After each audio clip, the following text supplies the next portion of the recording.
혹시 어른이 돼서 그림책을 읽어보신 적이 있으신가요? 그림책은 0세부터 100세까지 모두가 즐길 수 있는 책으로 인생 전체적으로 볼 때 3번 읽는 책이라고 해요. 첫 번째로 우리가 어린 아이였을 때, 두 번째로는 아이를 키우면서 아이에게 읽어줄 때, 또 마지막 세 번째로는 어른이 돼서 그리고 인생 후반기에 걸쳐서 두고두고 천천히 읽는 책이라고 합니다. 어떤 대상이든 언제 어떤 상황에 마주하고 얼마나 어떻게 보느냐에 따라 다르게 느껴지는 것처럼 그림책도 언제 어떤 시기에 보느냐에 따라 받아들이는 것도 그 깊이감이 달라지기 때문에 어른이 돼서 읽는 그림책은 훨씬 더 매력적인 것 같아요. 그리고 그림책 하면 흔히 그거 어린이가 읽는 거 아닌가? 어린애들 읽는 거 아닌가 하는데 요즘은 크게 어린이가 읽는 그림책 따로 있고 어른이 읽는 그림책이 따로 있지는 않은 것 같아요. 그렇게 구분할 필요도 없는 것 같고요. 저는 제 인생에서 어린아이일 때 그리고 지금 성인이 된 후에 그림책을 2번째로 접하게 됐는데요. 도서관에 가서 그림책들을 살펴보다가 강아지똥 그림책을 발견해서 다시 반가운 마음에 읽어보게 됐어요. 그래서 다시 감동을 받고 이걸 또 소개해드리려고 해요. 금요일 방구석 그림책방에서 처음으로 함께 나눌 그림책은 그림책 강아지똥입니다. 어릴 때는 이 책을 어떤 감정으로 읽었는지 선명하게 기억이 나진 않아요. 근데 지금 읽어보니까 확실히 더 깊이감 있게 많은 깨달음과 함께 위로를 주는 내용이 담긴 그림책이라는 걸 알게 됐어요. 많은 그림책들이 그렇지만 어릴 때 읽어도 지금 다시 읽어도 특히 강아지똥은 정말 좋은 책이더라고요. 그래서 그림책 강아지똥을 첫 그림책으로 여러분과 책을 읽으며 나를 알아가는 시간이 되었으면 합니다. 자, 그럼 표지 먼저 살펴볼게요. 흰둥이가 담벼락 옆에서 똥을 누고 있어요. 여러분은 앞 표지에서 어떤 계절감이 느껴지나요? 힌트는 요 흰둥이 뒤에 똥을 누고 있는데 여기에 김이 나고 있다는 거예요. 그리고 이 계절감은 책을 읽다 보면 더 정확히 알 수 있어요. 그럼 뒷표지를 볼게요. 앞표지랑 똑같이 담벼락 풍경이 보여요. 대신 여기에 민들레꽃이 있어요. 뒷표지에서는 어떤 계절감이 느껴지나요? 이 계절감에 따른 전반적인 분위기의 흐름을 보면서 책을 읽어도 계절의 변화에 담긴 함축적인 의미를 알 수 있겠더라고요. 그래서 더 재밌게 읽을 수 있는 책이랍니다. 다음으로 면지 한번 살펴볼게요.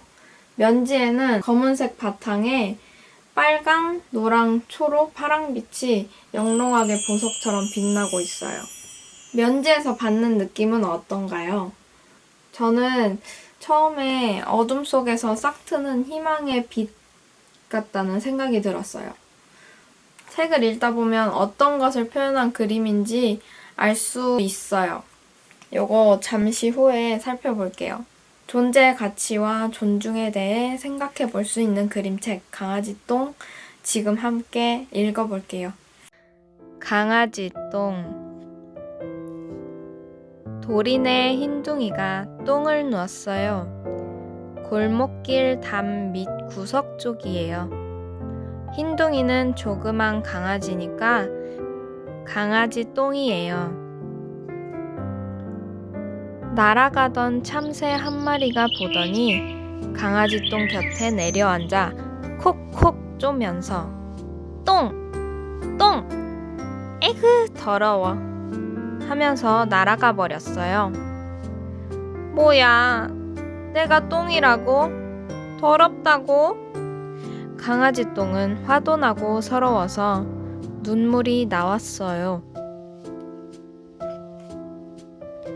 바로 저만치 소달구지 바퀴 자국에서 뒹굴고 있던 흙덩이가 곁눈질로 흘끔 쳐다보고 방긋 웃었어요.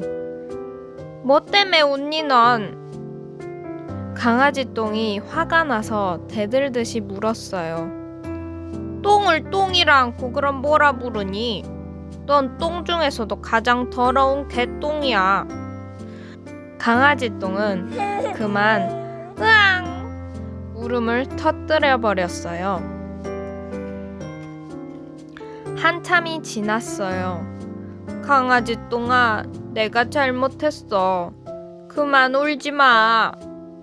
흑덩이가 정답게 강아지똥을 달래었어요. 정말은 내가 너보다 더 흉측하고 더러울지 몰라. 흑덩이가 얘기를 시작하자 강아지똥도 어느새 울음을 그치고 귀를 기울였어요. 본래 나는 저쪽 산비탈 밭에서 곡식도 가꾸고 채소도 키웠지. 여름엔 보랏빛 하얀빛 감자꽃도 피우고. 그런데 왜 여기 와서 뒹굴고 있니? 강아지똥이 물었어요. 내가 아주 나쁜 짓을 했거든. 지난 여름 비가 내리지 않고 가뭄이 무척 심했지. 그때 내가 키우던 아기 고추를 끝까지 살리지 못하고 죽게 해버렸단다. 어머나 가여워라. 그래서 내가 이렇게 벌을 받아 달구지에 실려오다 떨어진 거야. 난 이제 끝장이야. 그때 저쪽에서 소달구지가 덜컹거리며 오더니 갑자기 멈추었어요. 아니 이건 우리 밭 흙이잖아? 어제 씻고 오다가 떨어뜨린 모양이군. 도로 밭에다 갖다 놔야지. 소달구지 아저씨는 흙덩이를 소중하게 주워 담았어요. 소달구지가 흙덩이를 씻고 가버리자 강아지똥 혼자 남았어요. 난 더러운 똥인데 어떻게 착하게 살 수 있을까?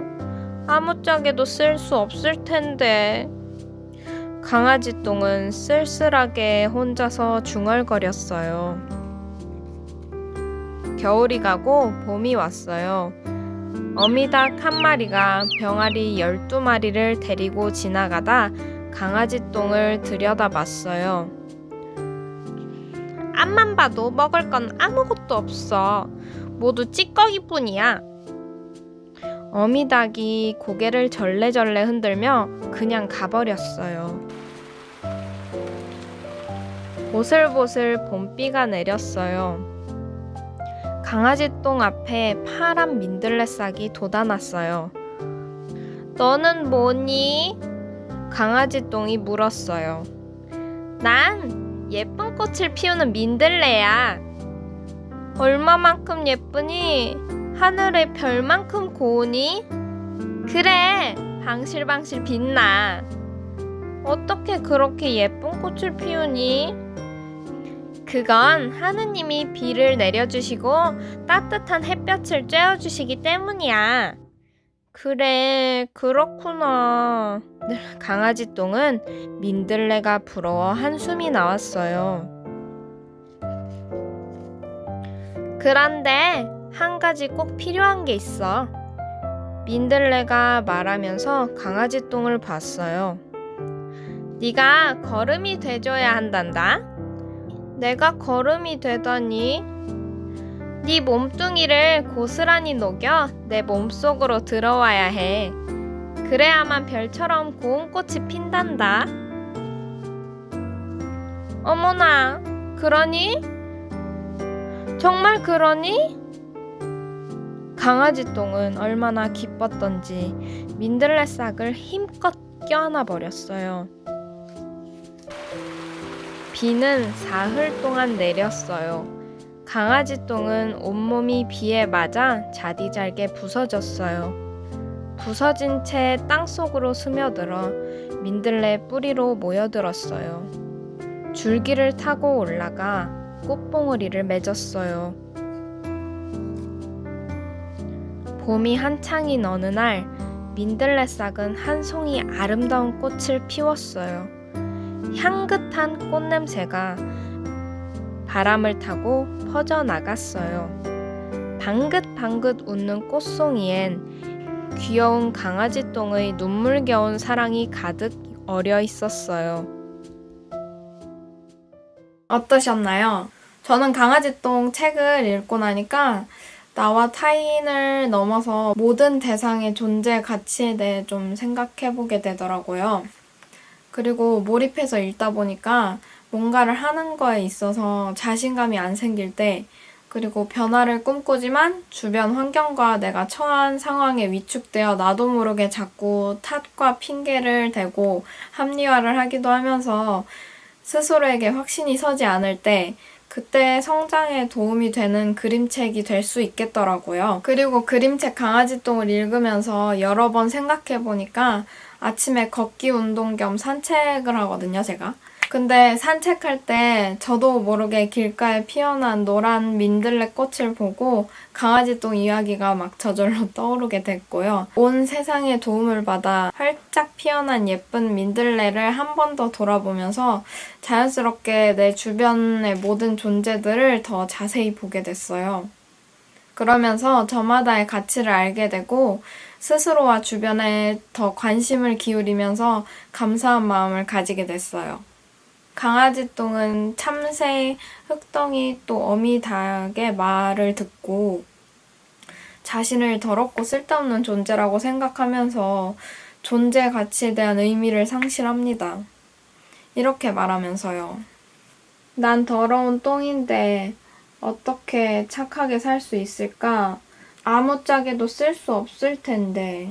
하지만 자신이 민들레에게 가치 있는 존재라는 걸 알게 된 후에 기쁘게 자신의 몸을 자디잘게 부수고 땅속으로 스며들어서 예쁘고 아름다운 꽃을 필 수 있게 도와줬어요. 그리고 면지 속에 영롱한 무언가의 정체는 바로 자디잘게 부서지며 땅속으로 스며드는 이 강아지똥의 존재 가치가 빛나는 순간을 아름답게 표현한 장면을 이렇게 면지에 또 담은 거였어요. 그리고 그림책 강아지똥의 계절감은 이 소달구지 아저씨와 소의 입김, 그리고 아저씨의 옷차림에서도 알 수 있고요.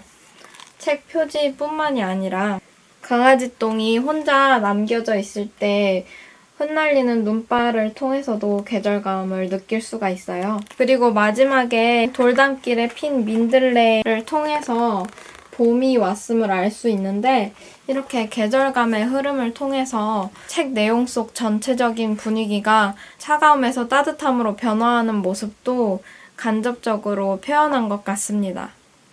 제가 그림에 좀 집중을 해서 읽다 보니까 그림책 강아지똥 속에서 재밌는 독특한 공통점이 보였어요. 바로 심리를 대변하는 색채 감정 프레임으로 강아지똥과 흑덩이의 감정에 독자가 더 몰입할 수 있도록 표현을 했다는 것입니다. 이렇게 보면 강아지똥이 처음 서러운 감정을 느꼈을 때 조금 연한 파란색 프레임으로 강아지똥의 슬픔과 서러움을 표현했고요. 또 이렇게 슬픈 감정이 쌓인 상태에서 흑덩이가 정말 팩폭을 날리죠. 그랬더니 이렇게 강아지똥이 울음을 쏟뜨려버리면서 이 슬픈 감정이 배가 된 모습을 좀 더 진한 파란색으로 표현했어요. 그리고 강아지똥이 혼자 남아있을 때는 쓸쓸한 감정이 느껴지는 갈색으로 배경 색채 프레임을 나타냈고요. 흑덩이가 기뻤던 시절을 회상할 때는 또 이렇게 분홍색의 곡선으로 표현해준 모습을 볼 수 있어요. 또 반대로 과거의 안 좋은 기억들과 지금 현실을 안 좋게 보고 있는 이 불안한 심리를 삐쭉삐쭉한 모양과 함께 검정색 프레임으로 표현을 했죠. 이렇게 전체적으로 대상의 감정에 집중이 필요한 장면에 감정을 대변하는 색채 프레임을 통해서 대상의 감정과 표정에 이입하게 만드는 점이 이 책의 그림을 통해 느낄 수 있었던 독특함이자 재미 요소였어요. 자, 여러분은 어떠셨나요? 현재 여러분의 감정은 무슨 색인가요? 오늘 저의 감정을 보니까 은은하게 감사한 하루를 느끼면서 평온한 연노랑 연베이지 색이 오늘은 좀 떠오르는 것 같아요. 그리고 오늘의 마음을 채우는 글 한 조각은 그 누구도 나 자신 역시 스스로의 가치를 깎아내리거나 함부로 평가하지 않았으면 좋겠어요. 그리고 나도 마찬가지로 누군가와 어떤 대상을 겉으로 드러난 모습만으로 왜곡된 시선으로 함부로 판단하거나 평가하는 자세는 갖지 않았으면 좋겠습니다. 누구도 함부로 나를 평가할 수 없어요. 그리고 남들도 마찬가지입니다. 그리고 타인의 평가와 말 한마디에 우리가 흔들리거나 내가 처한 상황 또는 나를 탓하면서 힘들어하지 않고 힘들더라도 좌절과 탓하는 것 또 부정적인 감정에서 머무르지 않고 나만의 삶, 나만의 길을 꿋꿋이 걸어가는 것이 더 중요하다는 걸 또 알 수 있었습니다. 요즘은 출신이랑 배경을 따지는 현대사회 그리고 단지 실력만으로 평가받는 시대가 아님을 점점 더 느끼고 있는 요즘이에요. 각자 개성과 스토리가 각광받기 때문에 나만의 가치를 더욱 진실되게 알릴 수 있는 세상이 온 것 같아요. 나라는 존재와 함께 우리가 가진 모든 경험 중에 쓸데없는 것은 하나도 없으며 나부터가 가치 있는 존재예요. 그러니까 여러분도 용기 내서 나를 표현하고 내가 하고 싶은 것들을 하시길 바랍니다. 나와 다른 대상을 볼 때 평가하는 눈으로 보기보다는 있는 그대로의 모습을 바라보고 저만의 가치를 알고 존중해주는 것은 어떨까요? 스스로에 대해 확신이 서지 않고 다양한 요인들로 인해 위축될 때 위로가 되어주는 그림책 강아지똥을 통해 나의 존재 가치를 생각하며 성장할 수 있는 시간이 되길 바랍니다. 그리고 우리 다음 영상에서는 강아지똥 책 속에 담긴 메시지와 또 그 속에서 제가 전하고 싶은 메시지를 통해 나와 더 깊게 만나보는 시간을 함께 가져볼게요. 영상을 보는 동안 마음 따뜻하고 풍성해지는 시간이 되셨길 바랍니다. 그러면 저는 다음 영상에서 뵐게요. 감사합니다.